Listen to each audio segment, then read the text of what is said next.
নৈতিকতাৰ সাহিত্যিক দিশ ৰক্ষা কৰাৰ ক্ষেত্ৰত এই সংগঠনসমূহৰ নিশ্চয় কাম আছে। এজন মানুহৰ যেতিয়া চৰিত্ৰ নষ্ট হৈ যায়, তেওঁ গোটেই জীৱনটো সেই কলংকটো থাকি যাব।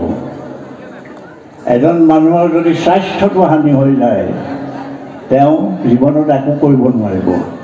গতিকে স্বাস্থ্য আৰু চৰিত্ৰ এই দুটা সুন্দৰকৈ ৰাখিব লাগিব।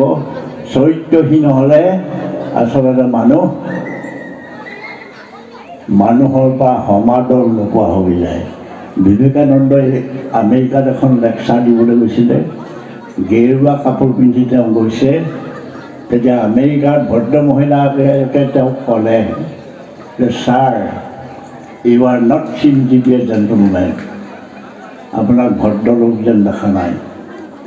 তেতিয়া এই চাহাববিলাকৰ মাজত বিবেকানন্দই বুজি পালে যে মোৰ পোচাকটো দেখি এইটো কৈছে।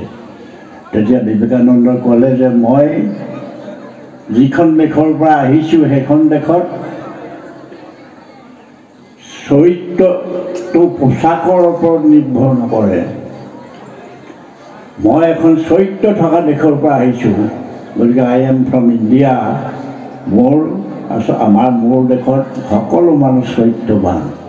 গতিকে এই চৰিত্ৰটো ৰক্ষা কৰিবৰ কাৰণে সকলোৱে